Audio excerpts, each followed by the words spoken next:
I used to believe that family meant everything. That no matter what life threw at you, blood would always have your back. My name is Isla, and I learned far too late that sometimes your biggest heartbreak doesn't come from strangers. It comes from the people who once kissed your forehead goodnight. I was the dependable one, the one who picked up the phone when no one else did. When my parents found their dream house, a cozy two-story just outside the city, they were short on the down payment. My dad's credit was shot, and my mom had retired early due to health issues. Without hesitation, I stepped in. I had been saving for my own place for years, cutting corners, skipping vacations, even picking up freelance work after my regular job. But I didn't think twice. I put my name on the paperwork, signed the mortgage with them, and handed over nearly every dollar I had. They cried when I did it, told me I was their angel. My sister, Samira, even hugged me tight and promised, "We'll never forget this, Isla." I believed her. God, I really believed her. For a while, things felt good. We made memories in that house. Family barbecues, movie nights, birthdays with too much cake and not enough chairs. I felt like I had built something solid with them, something lasting. We were close, or so I thought. Then came the text. It popped up on our family group chat late one night. I had just finished folding laundry and was about to head to bed when my phone buzzed. I looked down and saw it. "You're dead to us. Our lawyer will call you. Your sister never let us down. We don't need you." I read it twice. My heart stopped, like someone had yanked the floor out from under me. The people I bled for, starved for, stood by when they had nothing. They had cut me off with a message. No phone call. No warning. Just that. I stared at the screen, numb. I should have screamed, cried, called them in a rage. But I didn't. Instead, I just replied, "As you wish." I sat there for a long time, staring at that glowing message on my phone screen. My fingers went cold. My mind couldn't catch up with the cruelty. It was as if my heart knew something terrible had happened, but my brain was still asking, "Is this real? You're dead to us." Not even a sentence, really. Just a sharp blade disguised as words. They didn't even address me by name. My own parents, they chose my sister, Samira. Again, apparently, Samira had been complaining for months behind my back, whispering poison into their ears, accusing me of controlling everything just because my name was on the house papers. She had always been the golden child, the one with the big smile and the bigger lies. She knew how to twist things until the truth bent around her like a ribbon. The message wasn't just emotional, it was legal. "Our lawyer will call you." They didn't want to talk to me like human beings. They wanted to handle me like a threat, a problem to be erased. I had no idea what Samira had told them, but it didn't even matter. They believed her, fully, without question. The worst part, there wasn't even hesitation in their words. No second-guessing, no space for explanation. Just a clean, cold cut. I sat alone in my tiny apartment, the same one I'd kept so I wouldn't intrude on their privacy in the house I helped buy, and suddenly I felt like a stranger to my own life. Every moment I had invested in them, every dollar, every sacrifice, burned in my memory like ashes in the wind. But I didn't cry. Not then. I knew that if I let even one tear fall, I'd collapse. And they didn't deserve to see me broken. So I typed my response, "As you wish." And then I set the phone down calmly, quietly. My hands stopped shaking. I stood up, took a breath, and walked to the kitchen, not to cry into a pillow, but to pour myself a glass of water and start thinking. Because if they wanted to make this legal, then so would I. I wasn't born with much, but I worked hard, harder than most. While other kids partied after college, I took double shifts and freelanced late into the night. I had a simple goal: save enough to build something lasting for the people I loved. My family didn't have wealth, but I believed if I gave enough, held tight enough, we could rise together. When my parents found the house, they were hesitant. It was out of reach, even with the seller offering a deal. But I saw the look in my mother's eyes as she stood on that front porch, imagining grandkids running around the garden. My father looked proud, but I could tell he was quietly calculating every dollar they didn't have. That night, I offered to help. "I've been saving," I told them. I can cover the down payment. We can put the mortgage under my name. It'll be our house." My mother cried, My dad hugged me in a way he hadn't since I was a little girl. Samira clapped like a child at a birthday party. "Isla," she said, "you're actually saving us." Back then it felt like love. But that wasn't all. A year later, Samira fell into a financial hole after quitting her job to follow her entrepreneurial dreams. She maxed out 3 credit cards, had debt collectors calling her, and didn't know where to turn. She came to me, of course. I just need a few thousand to keep the lights on, she begged. Please don't tell Mom and Dad. So I wired her the money. Not once, not twice, but 5 times. I drained what little I had left for a vacation or even a used car because, well, she was my sister. I figured one day she'd find her footing and maybe say thank you. She never did. Then came Dad's stroke. It hit him hard, and my mom couldn't manage everything on her own.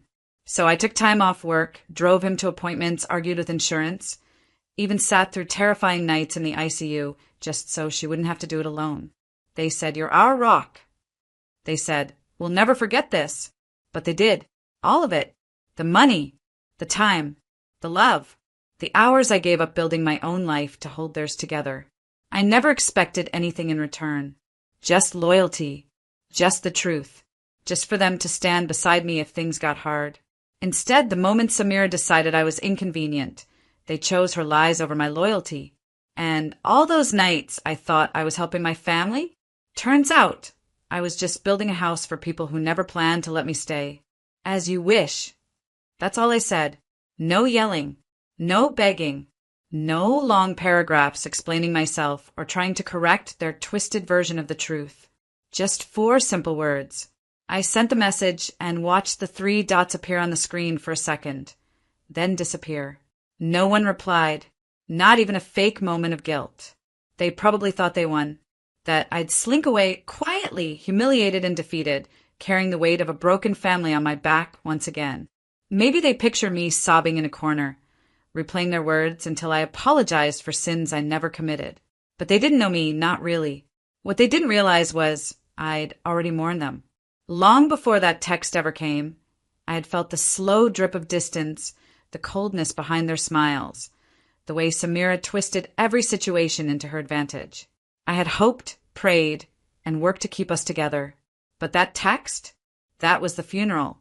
I buried the idea of us that night. The next morning, I put on a clean blouse, tied my hair back, and walked into my lawyer's office like a woman who had nothing left to lose, only dignity to reclaim. Mr. Rahman, a family lawyer I had consulted years ago when helping my parents with a mortgage, recognized me instantly. "Isla, everything okay?" I smiled. "It will be. I need to make a change to some property documents." He blinked. "The house?" I nodded. "Yes, I want my name off it." His eyes widened. "You helped purchase it. That would mean—" "I know exactly what it means." I wasn't handing it to them out of kindness. I wasn't walking away because I was weak. I was playing the long game. You see, the house still had a clause in the deed, one that stated any removal or transfer of ownership required full consent and renegotiation of loan responsibility. Without me on the documents, they'd have to refinance. From scratch. But their credit? Their income? It wouldn't be enough. Mr. Rahman looked over the paperwork carefully. "Do you want to warn them?" "No," I said firmly. "Let their lawyer call me. Let him panic first." He smirked and began drafting the forms. In that moment, I felt no anger, no sadness, just clarity. For once, I wasn't trying to be the fixer. I wasn't begging to be seen or heard. I was taking back control, not through revenge, but through strategy. Let them believe I was done. Let them think silence meant surrender. Because when you've been underestimated your whole life, the most powerful thing you can do is smile quietly and change the rules of the game when no one's looking. What they didn't know, what no one in my family had bothered to understand, was that I had never fully given them the power they thought they had over me. Sure, I put my name on the mortgage, signed the paperwork in good faith, and did what I thought was right. But there was something I never told them, something they took for granted because I never needed to flaunt it. I hadn't signed away my legal claim to the property. I was still the primary holder on the deed. My family had been so quick to push me aside, to assume I would quietly slip into the shadows. But in reality, I'd been keeping my options open. I knew exactly what I was doing when I helped them with the house. I had always been cautious, even in my generosity. I wasn't a fool. When I arrived at Mr. Rahman's office that morning, the plan started to fall into place. He was already drafting the necessary documents to formally remove my name from the house deed. He didn't ask questions about why I wanted it done so quietly, and I appreciated that. He had always been professional, treating me like a client, not a naive young woman who'd been taken advantage of. As he worked through the paperwork, I sat back, my mind replaying everything. The phone calls I'd made for them when they were stuck in traffic. The nights I stayed awake, making sure their health insurance was sorted out. The money I had given over and over again like it was nothing. And now they wanted to erase me from their lives like I was just some passing inconvenience. But they didn't realize they were dealing with someone who understood the fine print. My name was on the deed, but it wasn't just an ownership claim. It was a position of power. And once my name was removed from the house paperwork, they would lose the legal ability to control the property the way they thought they could. Without my consent, the house wasn't theirs. Not legally. I could have made a scene. I could have gone to them, told them what I was doing, and made sure they knew how I was playing my cards. But I didn't. I wanted them to feel the full weight of their mistake, the shock when they realized they couldn't fix this with a simple phone call or lawyer's letter.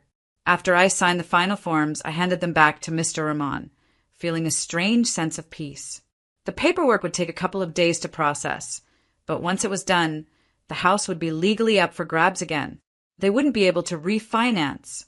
They wouldn't be able to sell it, and I would be the one holding the power. But I wasn't looking for revenge. I was simply taking back what I had given. Quietly, methodically. They would soon learn that what they had taken for granted had cost them more than they could ever have imagined. 2 days later, I woke up to the sound of my phone ringing off the hook. The number on the screen was unfamiliar, but something in my gut told me it was about to be important. I picked up, still half asleep, trying to shake the haze of the morning. "Hello." The voice on the other end was frantic, breathless. "Isla? It's Mr. Kareem, your family's lawyer." My stomach dropped.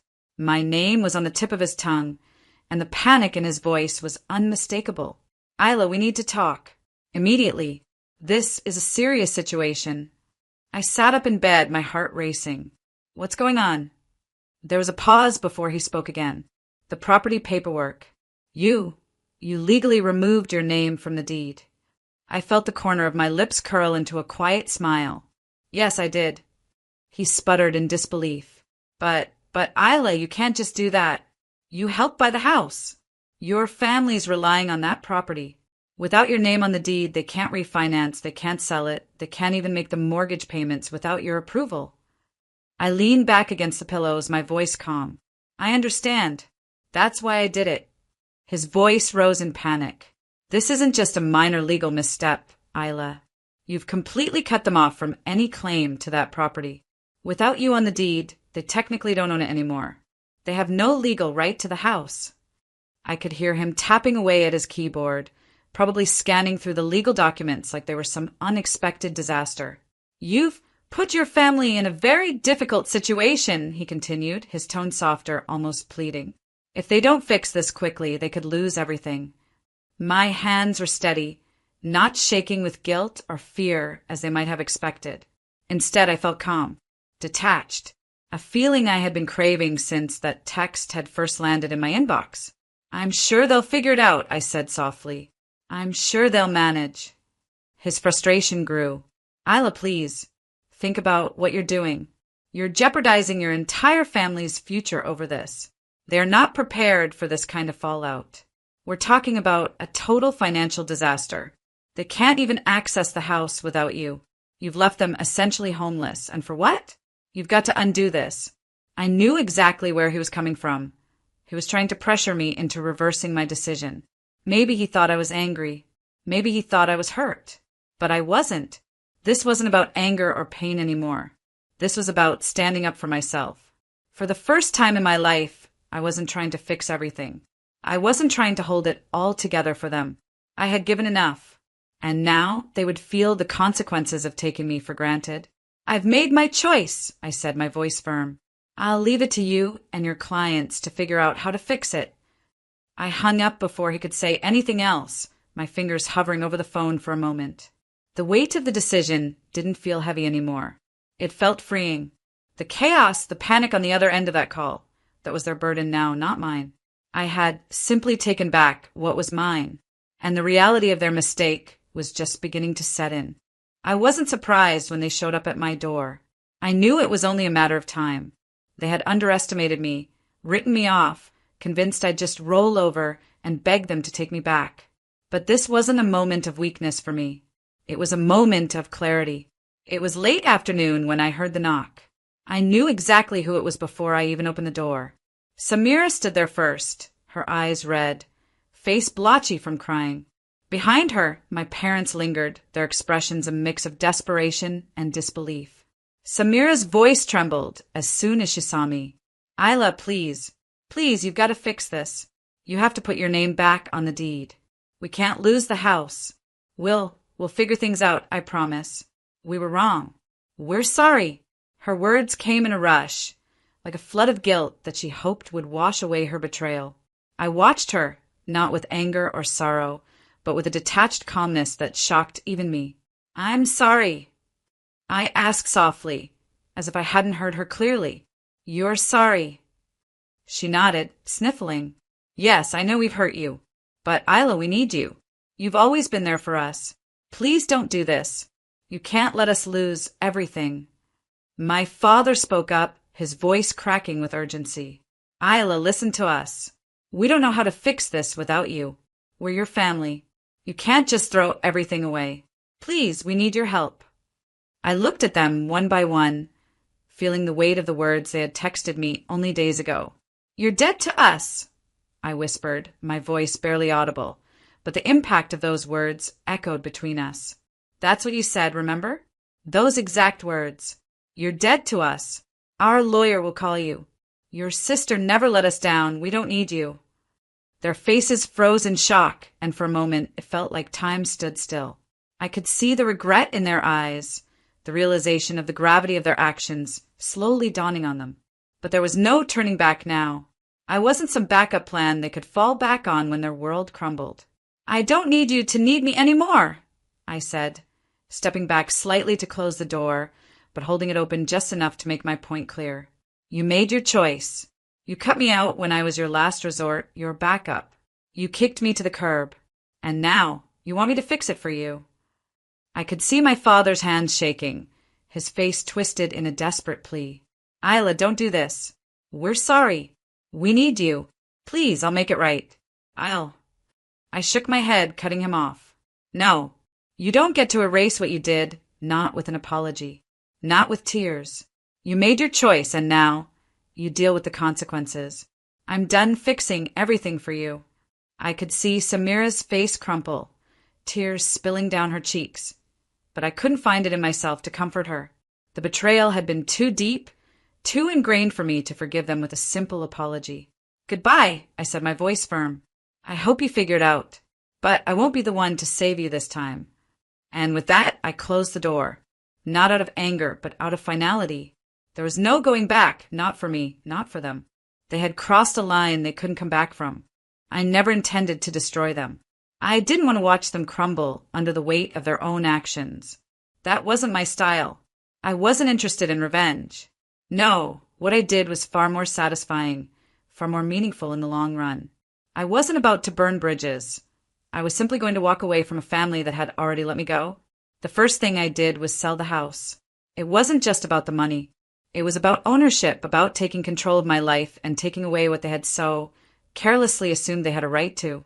The house was still legally mine, after all, and while they floundered in their panic, I remained calm, composed. There were no second thoughts, no wavering on my decision. I sold it quickly for a price that was more than fair, but still one that would leave my family scrambling. The proceeds, well, they weren't for me. Not entirely. I donated a significant portion to a women's shelter that I had volunteered at a few times in the past. It felt like the right thing to do, a powerful, healing way to use the money. The shelter had helped so many women escape abusive situations, find new starts. I wanted to support them, to give other women the kind of empowerment I was learning to embrace for myself. The rest of the money? That went into my own future, my new life. I invested it wisely, real estate, a bit of stock. It wasn't about the wealth. It was about security, independence, the kind of future I had never been able to imagine when I was always focused on everyone else. As for my family, well, they were left to deal with the fallout. It was a painful thing to witness, but they had made their bed, and now they had to lie in it. I stayed far away from them in the days that followed. The calls came, the apologies, the letters from their lawyer, full of threats and desperate pleas. They begged me to reverse the sale, to give them back their home. They tried to manipulate me, appealing to my sense of guilt, my supposed sense of responsibility. But I didn't answer. I ignored it all. I refused to let them back into my life, not because I was heartless, but because I had learned the hard way that I couldn't let anyone hold that kind of power over me anymore. Weeks passed, and as I settled into my new apartment, I realized how peaceful it was, how truly free I felt. I wasn't weighed down by the constant pressure of being everyone else's savior. I wasn't responsible for keeping everything together. I could finally breathe, truly breathe for the first time in years. And then, one day, I received a message from Samira. It was short, a simple text that read, "We're sorry. We didn't understand. We've lost everything. Please talk to us." I stared at the screen, my heart oddly calm. There was no satisfaction in the message. No rush of triumph, just the quiet acceptance of a reality I had already come to terms with. I didn't respond. I didn't need to. My parents never called me again. They had moved on, just as they had always done when things got tough. But this time there was no pretending. There was no escaping the truth they had tried to bury under layers of manipulation and guilt. They had pushed me away, and now they were left to face the consequences of their betrayal alone. For the first time in my life, I felt like I was exactly where I needed to be. I wasn't living for anyone else. I wasn't sacrificing my own happiness for a family that didn't value me. I was living for myself, free from the chains of their expectations. And as I looked at the future, I couldn't help but feel a quiet satisfaction. I had let go of the family that had once meant everything to me. I had walked away, not with anger, but with dignity.